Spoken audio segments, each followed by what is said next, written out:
So, Dennis, you've been talking about different things connecting to research today, but I will be a little bit more personal in the questions. Okay. So you can ask, you can answer as a researcher or as a practitioner. And the first question is, you as a researcher who have been into research on organizations, leadership, for many years, what are the most exciting topics for you right now? Well, a couple that I've been, actively working on recently, I think are still the most exciting. Nonprofit organizations, at least in the United States, and I think it's fairly general, are very interesting in their financial structures, or the mix of ways in which they support themselves. And we've begun to think about that as kind of an income portfolio for different types of nonprofit organizations. But we really don't understand why a particular nonprofit has a certain mix of charitable funds and earned income and government funding, and another one that might be quite similar in other ways, has quite a different mix. It's one of the things that makes nonprofit organizations different from other types of organizations like businesses or government agencies, which tend to have more homogeneous revenue streams. So we're really trying to understand that, developing some theory around it, doing some empirical, research that would essentially connect a nonprofit organization's mission and whom it serves and who its beneficiaries are and what those benefits are. What's the connection between that and where it gets its money? I think if we can understand that better, then, well, we would have generally extended our understanding of how, how organizations operate in a more generalized marketplace than just business. And we'll be in a position ultimately maybe to give people better advice based on your mission, based on what you want to do. Here's how you should develop your revenue base. So I think that's exciting. We've put a book out on it. We've done some journal articles, and been working with some graduate students, and so I find that one of the more exciting areas. Have any other sure. exciting areas? Well, I think maximum 3. Maximum 3. Okay, so I get 2 more at least. Yeah.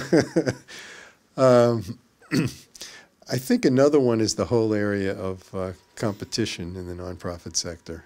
And I mentioned in our seminar earlier that we have a very strange attitude when it comes to competition. We think that competition's a great thing in the for-profit sector, in the business sector. That's what makes the market work. That's what gets people to watch their costs. It gets businesses to innovate and find new ways of doing things so that they can, do better financially than their competitors.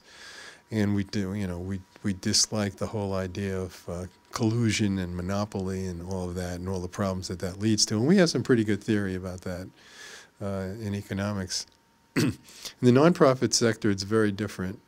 Nonprofits are accused of duplicating one another's services, not taking into account the scarcity of resources available from philanthropic sources, and encouraged to collaborate and even merge and consolidate.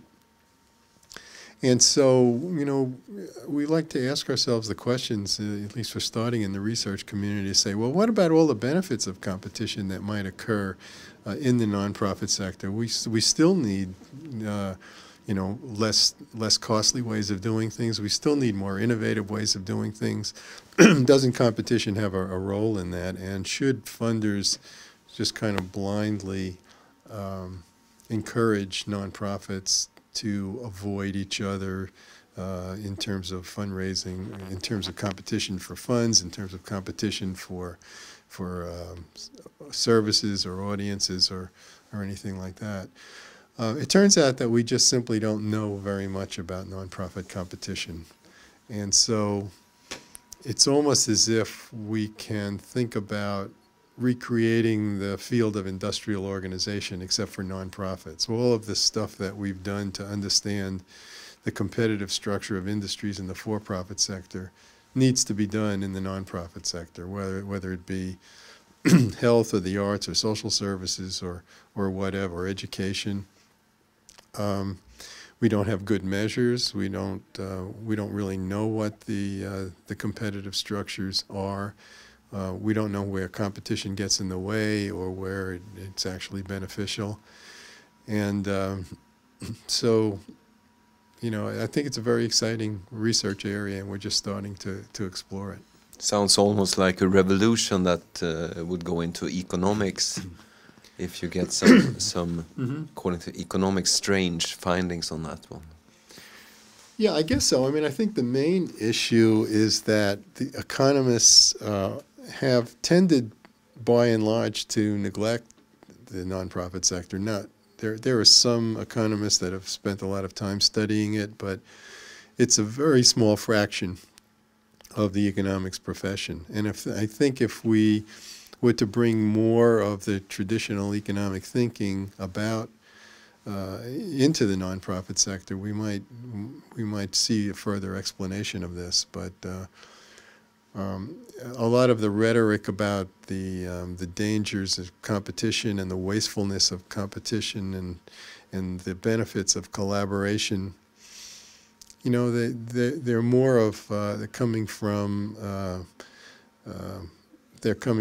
funders. They're coming from you know, people who work in the sector that just have these intuitive notions that we need more collaboration, but there isn't much research behind it. So I think we need to sort all that out. So I don't know that it'll be so much. I don't know if it'll be so much a revolution in economics per se, as more of a sophisticated approach to policy and management in the sector by bringing some of those ways of thinking to bear on the sector that haven't been brought there before. Okay, so you want to go on a number 3? Well, number 3, there are a variety of possibilities here. You can pick only one, and don't put them all in the same basket. One on. Yeah, well, I have 2 in mind, but I'm only going to talk about one of them. The issue of social enterprise is interesting, partly because we don't have a good definition of what social enterprise is. We don't quite know what all the variations are or how to think about it. It's been kind of a notion that's introduced that says, when we think about nonprofit organizations, we're thinking much too narrowly. There are a variety of ways in which we could structure organizations so that they have social purpose, but they also have to survive in the marketplace. And so just sorting all of that out, I think, is a kind of a very interesting research endeavor, how exactly to think about social enterprise. And then, excuse me, as an aspect of that, is this you're trying to squeeze in? No. This is actually all part of the same thing. When we talk about social enterprises, frequently we're talking about, another word that's used here is kind of hybrids. You know, businesses that have a social purpose. Partnerships between government and business and nonprofits that are supposed to, you know, be self-sufficient but also have a social purpose.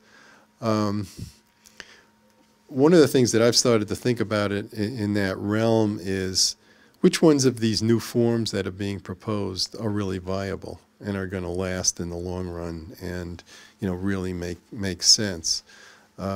Because anytime you've got a hybrid organization, it gets pulled in a couple of different directions.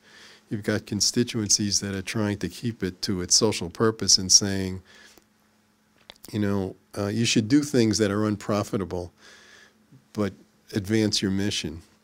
And then the market pressures come from, well, if I don't have a viable organization, you know, then I'm not going to be able to do that. And I think some kinds of organizations are going the way they're structured. They're just, eventually they may tip and they just become businesses. You know, maybe they have some nice things to say about their environmental practices or their labor practices, but essentially they'll just, you know, the pressures will be such that they'll just become businesses. And others might be overcome by their constituencies and they'll look for other forms of support, and they'll just become pretty much like a traditional nonprofit organization. So I'm asking myself the question, what are the hybrids that are really different that have some long-term stability? And I don't think we know the answer to that. Mm-hmm. So that's kind of one of my favorites at the moment as well. Another issue that's not so much connected to maybe to your research or your research interest is a completely different one. It's about what you see when you look into the sector. Mm-hmm. What do you see? If you would describe the 3 most important challenges for the non-profit sector the next 5 to 10 years coming. Okay. The 3 most important ones. Just briefly, what would you say? It's a tough question. I don't have a crystal ball.